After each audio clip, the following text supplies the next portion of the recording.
could also be that you are protecting your client's time to make sure that they're not overbooked. The kind of solution that I have with this myself is I use Calendly, but my assistant still looks over my calendar to make sure that it's not stacked one after the other.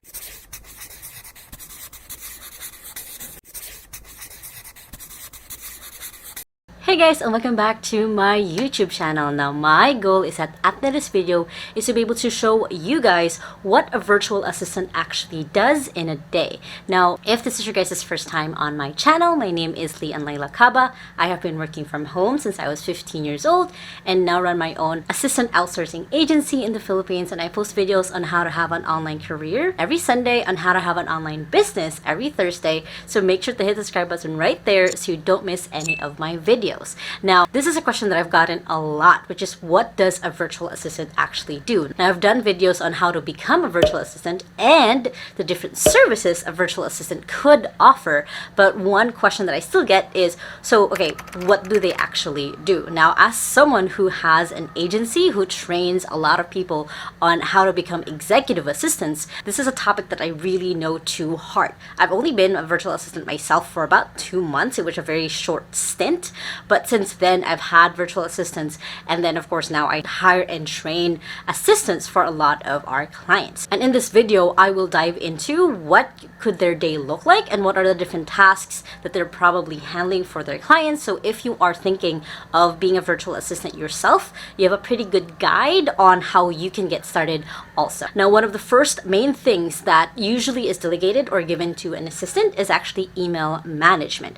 What this means is you are, as a virtual assistant, organizing, filtering, and cleaning up your client's emails. So this is something that I'm guilty of a lot. Is I would subscribe to a couple of things. I'd sign up for a webinar or a freebie and I wouldn't be able to unsubscribe. And one of the things that my assistant does is she helps me clean that up. Another way that you are doing email management is sorting through what are the important emails that only they should see and what are emails that you can handle as the assistant. So this could be marketing emails that people send or sales emails that your client doesn't even need to bother themselves with it. You can handle responding to those yourself instead of having your client be the person who's answering them. So that is kind of more basic task of a virtual assistant, is handling the emails.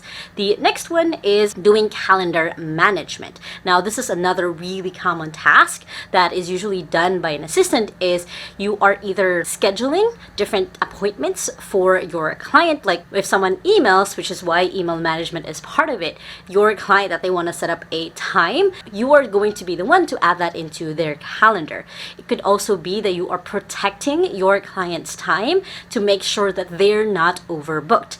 The kind of solution that I have with this myself is I use Calendly, but my assistant still looks over my calendar to make sure that it's not stacked one after the other to give me that break time in between. So as a virtual assistant, again, it's all about making sure that they don't have overlap meetings, and the meetings that they're going into actually make sense for the business. It's not just a fluff meeting that they're going through. It actually has substance based on what your client needs and what makes sense for their business. Next task is lead generation. So lead generation is basically the task where you are generating leads or you are finding leads for your client. Now, what a lead is basically someone who's possibly interested in working for your client or with your client. So for example, within our business, our ideal client are solopreneurs and small business owners who are probably have like 2 people on their team and are wanting to grow with an assistant. So what an assistant of mine would do is they would go out and go on probably LinkedIn or some other business networking group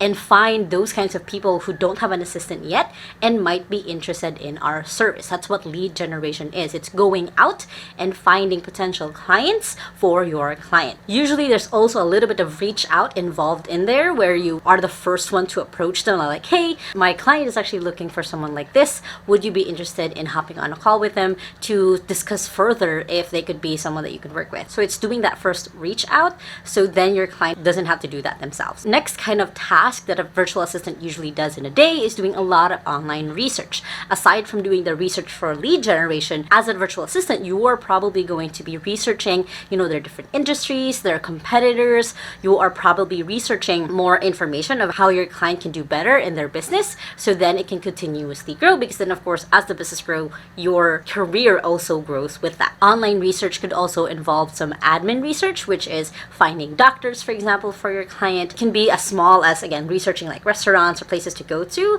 really big ones, to like companies to partner with or to interview. As long as you know that Google is your best friend and you can find that research online, this task usually is something that can be easily learned, just because it's knowing that anytime that you're stuck on something, you can just look it up. Next task is something that I'll just group together and just call it admin tasks. So a lot of the time, clients tend to start hiring for a specialization. So it could be hiring someone for marketing or hiring someone for sales, for example, but there isn't an actual admin person to bring that all together. Admin tasks can involve monitoring tasks, monitoring projects. Admin tasks could be file management or organizing data for the client and the people that they work with. It's basically becoming the person behind the scenes to make sure that things are running right. The next task is generating reports. Now, generating reports simply means that you are gathering the data, organizing them in a way, and then maybe giving suggestions on how things can be done better. So it could be generating a report on like, hey, your social media person posted this much on social media, I suggest that we can do this.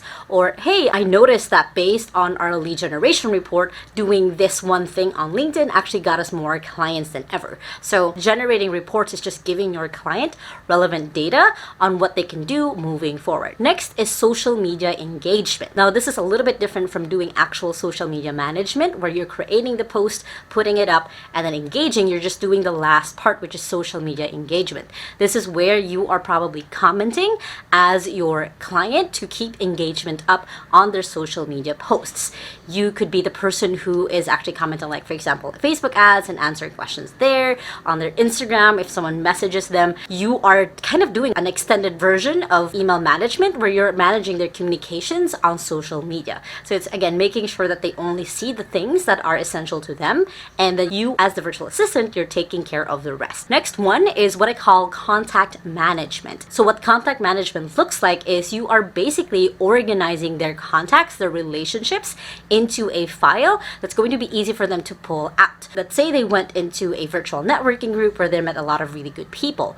As the virtual assistant, you could be researching those people ahead, so they have something to talk about with those people. You are creating their contact files. You're creating a next action to-do list, basically, on how to further this relationship, or if the relationship is even worth pursuing at all. So that's a quick way to understand what contact management is you're managing who they know and what relationships to grow, what relationships to just simply maintain, and what relationships are to avoid even. So you are keeping that list of like, okay, who in these people that they are working with are people that I can reach out really quickly, someone that I have to butter up a little bit, and someone who probably is not a good fit at all. And lastly, one of the most surprising things that a virtual assistant can do for their client is actually get deliveries done. Now, you're probably surprised that this is part of the list, because usually when it comes to deliveries, you'll think that that has to be an in-person assistant.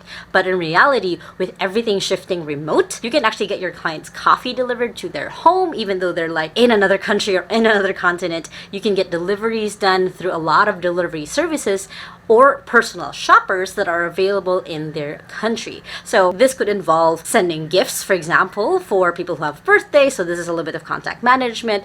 It could be buying them different productivity tools that would help them work better.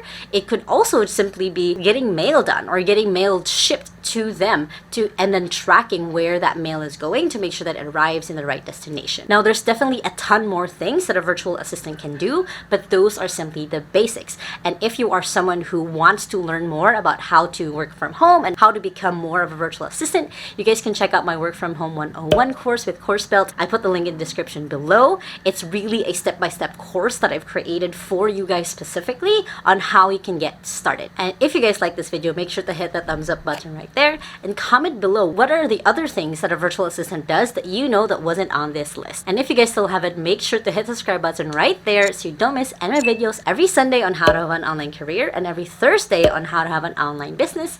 And you can check out the latest video right here. I hope you guys have an awesome day. Remember that small steps matters, and I'll see you in the next video. Bye!